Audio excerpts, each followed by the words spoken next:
Okay, we're going to start making this small batch of white dinner rolls. So I have my recipe off to the side and it has a step-by-step instruction. So I'm going to start to read. In a bowl, mix the water with the yeast. So if the water says that it is supposed to be at 110 degrees, I will check it with my thermometer, and since I just warmed this water up, I know that it's at 110 degrees. When I mix it with my yeast with just straight the water, I want to make sure that it is not too hot or it'll kill the yeast. When you mix water directly with the yeast, it's usually under 110 degrees. If you mix the yeast in with the flour, you're going to have a higher temperature, and it could be like 120 degrees when you are mixing the two together. So I have a teaspoon of yeast in here. I have already pre-measured it out of one of these and put it into here, so that was 1 teaspoon of yeast. I will take my stronger spatula and stir this together. Again, when we went through the equipment, I said that this is more the restaurant strength scraper spatula, and that's what I like to use in my kitchen too. This will withstand high temperatures, but also if you're stirring something that has a little bit more thickness to it, it's a nice one to use. Now you want to make sure that all that yeast is dissolved into your mixture. Don't want to see any little granules left over. Okay, so now I have that dessert all stirred up, and now what I will add is my 1/4 cup milk, which I've pre-measured using a little liquid measuring cup. The next thing it says to add your softened butter. So it's softened at room temperature, so it's a nice soft butter for you.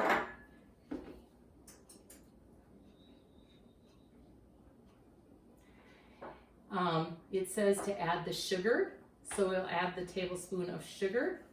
We have a tablespoon of sugar.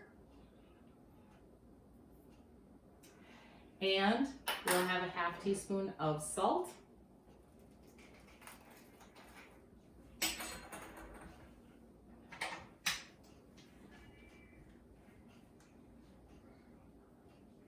Remember, the salt controls the yeast growth so that it does, and so it is required to have salt in a yeast bread.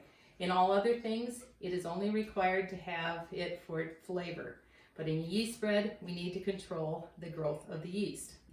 Next thing it says to add 1½ cups of the flour. So the recipe calls for 2 cups of flour. So I divided my flour up into 1½ cups for the demonstration, so you understood you only added part of it. And I pre-measured my flour. I'm going to stir that in there. So it's slightly warm because of the warm water.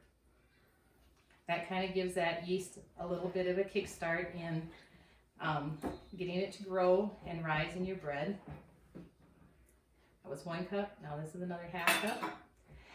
And so at this point, it says to add the 1½ cup and then add whatever else you feel that you need in order to have a nice bread mixture.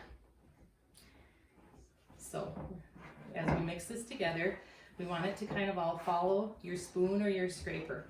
Remember when I said in the bread notes, how much flour you will use might depend on how much moisture the flour has absorbed from the air in your kitchen. So if it's really humid out, you're going to have a really moist flour. And if it is dry out, your flour is also going to be dry. I feel like I'm getting a pretty good mixture in my kitchen today from that 1½ cups flour. And I don't want to have too much flour in there. So I think I kind of like the look of my dough with only 1½ cup of flour in it. Because I'm also going to take and lightly flour a board or my table. And I'm going to knead a little bit. I left my sanitizer out here to remind you to sanitize the countertop before you use it in the kitchen. So now I'm going to put the dough onto here. The recipe says for knead the dough on a lightly floured surface for about 4 minutes. So the time is depending on how the dough should feel. You want to have a nice pliable dough. Now I am going to add a little bit more flour to this dough. As I'm working with it, I feel like it is a little bit stickier. So change my lightly floured. I'm adding a little bit more of that flour. Now as you work with it, it's going to feel a little bit more softer, stickier, springy. It's going to feel a little bit like Play-Doh. We've all played with Play-Doh, and so you want to have that nice mixture. Now as I'm working with it, if I feel like I'm getting too much flour in it and that it's going to get too dry, then I'll push some of that flour aside with my food scraper and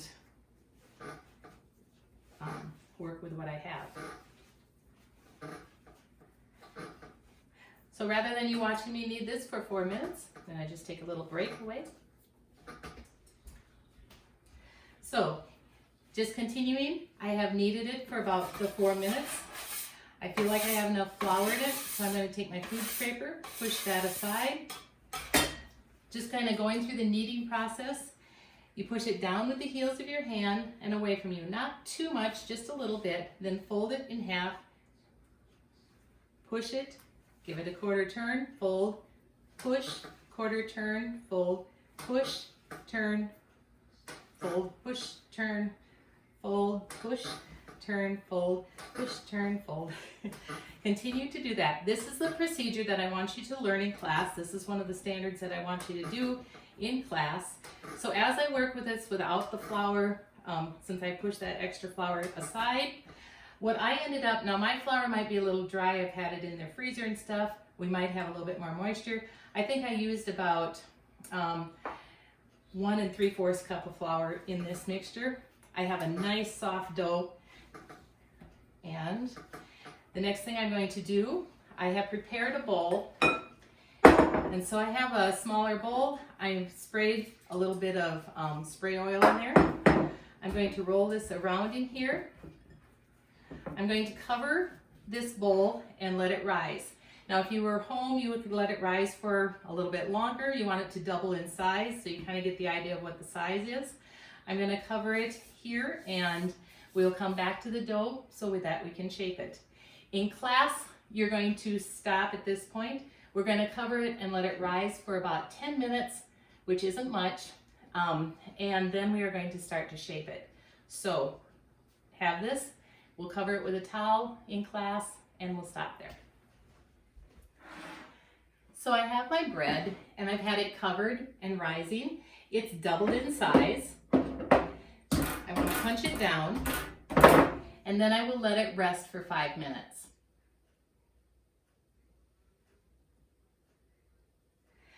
Now that it has rested, I will take it out. It's a little bit on the sticky side. The recipe, a lot of times you can just knead it at this time, or shape it, but the recipe says to just knead it another 4 minutes. So put down a little bit of flour, and we will knead it just a little bit.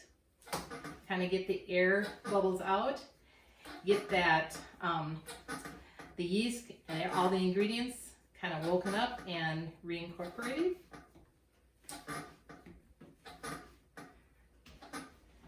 So now after waiting for 5 minutes to let your dough rest and then kneading it for 4 minutes, now the dough is ready to put into some shapes. And so I'm going to use my food scraper to cut it into even sized shapes.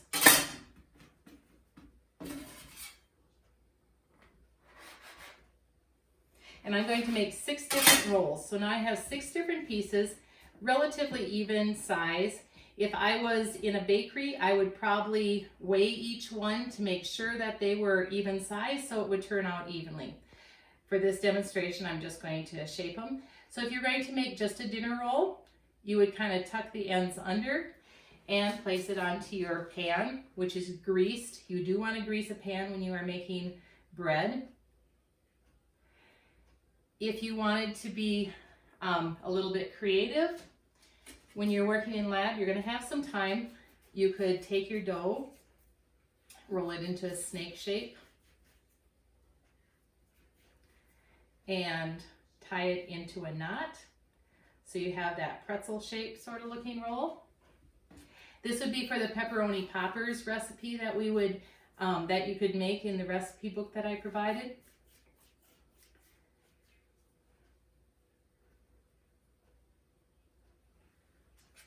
And there's your nice knot. And, or you could just do some other fun little shapes. There's a simple one, again, where you just kind of roll it into the snake and just do a simple twist. Gives it some creativity. When it wants to kind of twist away from you if you're making something, sometimes if you let the dough rest for just a little bit longer, then it won't twist away from you. It'll cooperate with you a little bit better. You could do just kind of a different little S shape and just have your dinner rolls like that. So we have some different shapes to do while you are making your simple batch of bread. We are now going to let that rise again so that it doubles in size, and then we will be back and bake the bread. I have let my rolls rise, and so they are a little bit larger in size.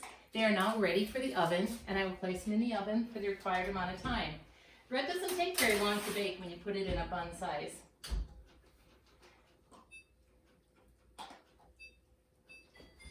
And we'll check it when it comes out of the oven. Well, it's time to take the bread out of the oven. Let's see how it looks. Well, we have our small batch of bread. We have a nice brown color, golden brown color to it. We'll remove it off of the pan and put it onto our cooling rack. What I like to do on the bread when I take it out, I like to put a little bit of butter on it. This softens up the top crust, along with using a little bit of milk in the bread, which softens the crust. This kind of just keeps it, gives it a little bit of a gloss, softens it up. Now the other thing I could have done to show you would put a little egg white wash on it before I baked it, and that would also give the bread a little bit of a shine when I took it out. So this is our small batch of bread that we are making in class, and I hope you'll have fun. Happy baking!